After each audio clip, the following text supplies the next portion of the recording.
This is Talking Foreign Policy, a critical look at Canada's role abroad, and I'm Yves Engler. Today we're going to be talking about Canada's ties to neo-Nazism in Ukraine, Canada's role in the NATO proxy war.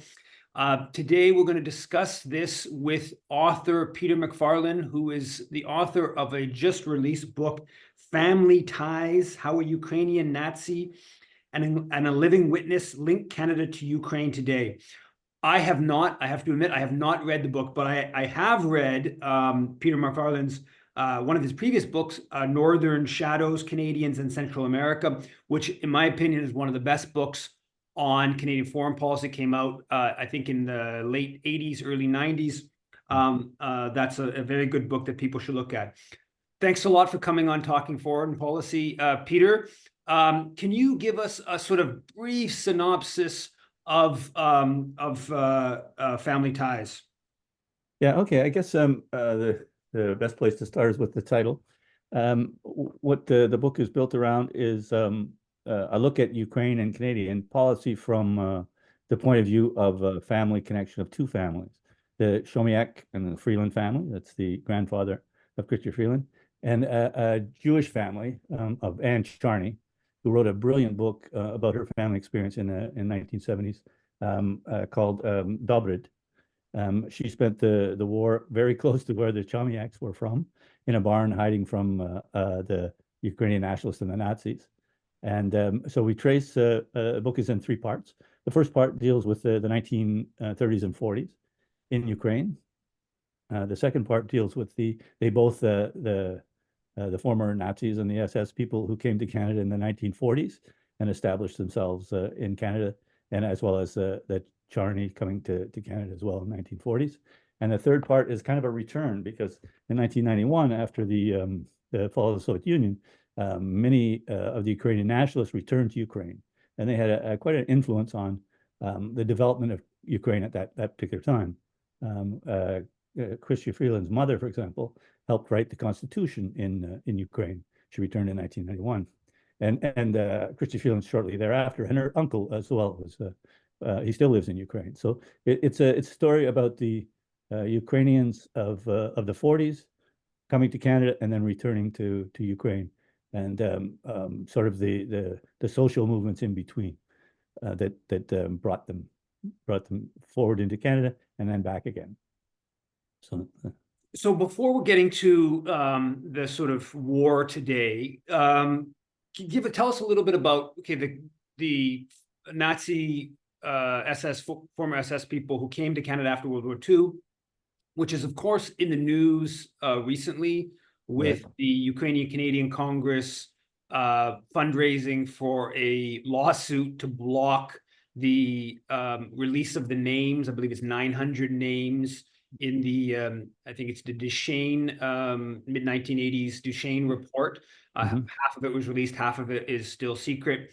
And also kind of somewhat tied to that, the recent news about maybe a week or so ago that came out that of the victims of the memorial of the victims of communism that's being set up in Ottawa, that 330 of the 550 names for that appear to actually have Nazi, they were former SS or ties to the Nazis, and so the monument's being kind of postponed because it's a bit of a public relations disaster in the aftermath of the Hunka affair, where Canada Parliament celebrated the former SS soldier. Can you just tell us a bit of that history and maybe bring it up a little bit into today?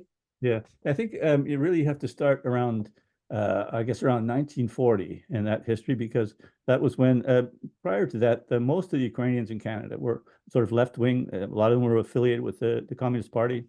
They were, and of course, they were a big problem for the Canadian government. They spent all their time trying to contain the Ukrainian leftists on the prairies, that sort of thing. And it was during the early part of the war that the government stepped in and took favored and funded the small right-wing Ukrainian groups that were established, I guess, around 1928 or something like that. And they seized the property, et cetera, of all the left-wing groups. That was in 1940, the Canadian government. And since then, the ideology of the official Ukrainians organizations have been far to the right. At the time, in 1940, most of them favored the Nazis and the fascists. They were told by the Canadian government that they had to drop their affiliation with the fascism, and if so, they would be funded and supported in Canada, which they were. And so that is how, when at the end of the war, there was this group of right-wing, well-funded Ukrainian Canadians who lobbied intensely to bring the SS men and collaborators like Michael Chomiak, bring them into Canada and open the doors for them. And the Canadian government was only too happy to accommodate that, because they were then seen as Cold War assets, right? The Cold War right after. So for from the 1940s right through to the 1980s, the Ukrainians in Canada were kind of leading cold warriors internationally. They controlled the international organizations and that sort of thing. And so that was right up to, I guess, at least to the 80s. With the Duchesne Commission in the 1980s, there was a movement to examine what kind of people that they let in, those SS men. What were they? Were they war criminals? That sort of thing. And the Duchesne Commission held a lot of public hearings, but they kept central documents secret. And those are the documents that they've never released, that would have given the names of the war criminals among the Ukrainians. And those are documents right now. The Ukrainian organizations are in court trying to keep secret, because they would reveal the extent of the sort of the pro-fascist Nazi activists within the Ukrainian community. And so you touched on this a bit about the influence that sort of Ukrainian nationalists in Canada had kind of post-Soviet Union, and even throughout. I mean, we have like Radio Canada International. We had like right-wing Ukrainians pumping information into Ukraine, into the Soviet Union, to Ukraine during the Cold War. But then after Ukraine becomes an independent country, I think that picks up quite significantly, and you see lots of Canadians, setting up NGOs, and Canada funding NGOs, and a certain type of anti-Russian Ukrainian nationalism, I think, is really pushed aggressively by Ottawa. Can you give us like just a little bit more of that, and then maybe kind of bring that a bit into today and the war? Like, people talk about, I think it's 2019, when Zelensky's elected, he's elected on a peace ticket, but then he tries to begin negotiations, and far right forces, undercut the effort between Zelensky and Putin to come to some sort of conclusion to the war in the east of the country. But yeah, can you just sort of bring some of that history, Canada's role in that history, to up into the more current kind of phase? Yeah, sure. Actually, Canada was very important. The Canadian diaspora of the Ukrainians was very important in bringing the sort of the ideology of Bandera, et cetera, back to Ukraine. I mean, Ukraine had been part of the Soviet Union. Most Ukrainians, even in Western Ukraine, it's sort of or they no longer had any interest in the Bandera sort of ideology, that sort of fascist, nationalist, ethno-nationalist ideology. It wasn't strong at all. If you might read works by Ivan Kachanovsky. He grew up near in the Western Ukraine, and he said that at the time he heard nobody ever speak positively of Bandera. It was in some sectors it was a swear word. They had lost all credibility. It was the diaspora in sort of the hothouse, Cold War hothouse in Canada, that was and guys like Michael Chomiak were very influential in preserving that ideology. And it was who brought it back to a large extent, the diaspora, into Ukraine. So that starts in the early 1990s. As I mentioned, the family members, et cetera, and the Ukrainians that went back, they brought back the ideology. And of course, our governments with the anti-Russian and anti-Soviet past were only too happy to work with them and work with that ideology in Ukraine, and to promote that kind of ethnic nationalism that they promoted in Western Ukraine, and try to promote that throughout the country. I mean, the Cold War element, the new Cold War. There's kind of the joke in Ukraine today is that if you woke somebody up who'd been asleep since 2008 and said that Russia and Ukraine were at war, or Ukrainian, they would say, who are we at war with? That it was since 2008 that NATO has been working very hard to have that ethno-nationalist ideology throughout Ukraine that is super anti-Russia-phobic, et cetera. So that's part of the reality of Ukraine today. And it was a real force in the Maidan in 2014, which was the coup, I guess some say it's the coup, in 2014 when they overthrew the government of Yanukovych. There was mass demonstrations in 2014 that overthrew the democratic government. And a major force in that were the nationalists that we had sort of cultivated. And the Canadian government, should be noted, played a fairly significant role in the ouster of Yanukovych with the C-14, and one of the far-right groups actually used the Canadian embassy, which was close to Maidan Square, for more than a week as a base of their anti-Yanukovych mobilization. And John Baird, early in the Maidan protests, went to Maidan Square and participated in the protest, and Canada tried to sort of destabilize Yanukovych's government kind of all the way through. And then after he's ousted, the Harper government really picks up aid, and Canadian officials are there, very much tries to sort of consolidate the illegitimate post Yanukovych government. So Canada plays an important role in that. And then that's what leads to Russia seizing Crimea, and then that's what leads to the war in the East, which is very important in of course the full-fledged Russian invasion of February 2022. But yeah, so I saw this story or this post on X today from this U.S. prof, and she says that the Azov battalion, which is one of these far-right, the most prominent far-right force in Ukraine, that they sort of like, the idea is they've changed. And what she says, in fact, yes, they have changed. What they have now is they don't just have a regiment. They have two different battalions in the military. They have way more weapons, because now the Americans changed their rules against allowing weapons to Azov. They had rules restricting it, and then they eliminated those. They have way more sort of standing, and basically they're much more influential, contrary to the framing, than they were 2.5 years ago. And I've seen reports saying that that's increasingly, the public opinion in Ukraine is increasingly saying, okay, we need to have some sort of negotiated solution to this horrible war. And I should state, personally, I think the Russian invasion is contrary to international law and should be opposed. But I think there is a whole context of NATO's role in provoking it and stuff like that. And fueling it and continuing it. And so, I guess, what do you see as the role of this sort of like far-right forces in Ukraine today in undercutting an end to this horrible war? And I guess maybe just more generally, the role of NATO and Canadian policy in stoking and provoking the war. Yeah, that's a good question, and it really played an essential role right from the beginning. I think you might have mentioned that Zelensky was elected in 2019. He was elected on a peace plan by I think it was 73% of the population to do a peace deal with Russia, and he promised he would do a deal. He said he'd meet with the devil, anything to make sure they had peace with Russia.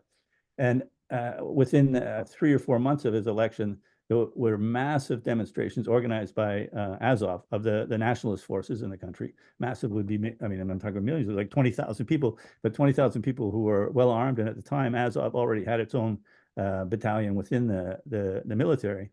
And the movement was called a no capitulation movement. And at the time, it was openly said that they would kill Zelensky if he ever dared to do a deal with Russia. It was very openly. They said they'd hang him on the main street of Kiev, and the death threats were again from Azov and the other organizations, similar right-wing organizations. And it was shortly after that. Also, you have to say that the allies, the Europeans and the Canadians and the Americans, were also very much against a deal with Putin. They were, for geopolitical reasons, they wanted to weaken Russia. That was already clear by 2019, and so they were there supporting the forces of no capitulation. As a matter of fact, CBC during that big demonstration in Kiev managed to find Bonham Chomiak's son, who was born in Canada, but is a big guy in the grain business in Ukraine now. He was in the demonstration as well and saying no capitulation. It was very clear that the right wing would not allow it. And their threats weren't empty threats to kill Zelensky. They had real power because they had military force. And And that continues today, even today. And you're right, yeah. so that would be that Chomiak would be, would the relation to Chrystia Freeland be? Oh, his uncle, her uncle. Her uncle, okay. Sorry. Yeah, and he was he grew up in Canada, so in Edmonton, he was very much part of the family. And today it's the same thing. They have even more power now, as you mentioned. There's two now forces, and in Ukraine, what opinion polls they've been able to determine, it's like 50, 60, 70% in there. It changes, who want a peace deal with Russia, even if they have to give up some territory. And they wanted it in 2019, and they weren't allowed to get it. And now the forces of no capitulation are even stronger. So it's really hard to see, even if Zelensky came out today and said, I'll do a deal with Putin. Well, I think he'd be gone. He would be shot or imprisoned or something. And we should state that, even Justin Trudeau is still, it's only about 2 weeks ago, Trudeau was taking a more hawkish position than Joe Biden, where he was publicly saying we should be allowing or enabling Ukraine to fire missiles 300 kilometers into Russia. There's the Storm Shadows, I believe, the British one, and there's the ATACMS. I don't know if that's pronounced properly, the American one, but different missiles that need NATO officers and NATO intelligence to be fired. So it wouldn't just be Ukraine firing them into Russia, but NATO would be directly involved in the process. And Trudeau came out sort of pushing that line, and fortunately, it seems like it's the Pentagon people got won over Joe Biden, and there's more people like Blinken, the more neoconservative element to the Biden administration, wanted to go in that direction, and Trudeau was pushing in that direction. But the more sober-minded Pentagon people seem to have kind of won that discussion, at least for now. So yeah, I guess maybe a little bit just on Canada's role, kind of more broadly, the Canadian government in fueling the NATO proxy war. Yeah, I think without a doubt, after like Zelensky and the Azov battalion, the most hawkish people in the world are the Canadian government. And if you go to any European country, the elections show that 30-40% of the people vote for parties that are against supporting the war in Ukraine, and certainly in France and in Germany, and most of the recent elections in Europe. I mean, in Slovakia and Czechia, parties have been winning the popular vote by opposing the war in Ukraine. And in Canada, there's not even it was not an accident that it was unanimous ovation to the SS man in the Canadian Parliament. It's unquestioned in Canada. The whole ethno-nationalist extremist view of the right wing in Ukraine is embedded in our politics here. And it's a kind of it's strange, actually, to the degree that there's no questioning at all. And even in the States, I mean, there's major questioning. Maybe half the population is against supporting the war in Ukraine. But in Canada, there's the great silence. All our elites are of one voice, that we must support this right to the bitter end. Even if the bitter end, I mean, it's quite possible the bitter end is a nuclear war when you're dealing with a war against Russia, the largest nuclear power in the world. Well, let's hope that your book pierces a little bit of that one-sided view of what's going on in Ukraine in the Canadian media and political sphere. Thanks a lot for coming on to Talking Foreign Policy. The book, again, is Family Ties: How a Ukrainian Nazi and a Living Witness Linked Canada to Ukraine Today. Thanks a lot for coming on, Peter. was a pleasure. Good to see you.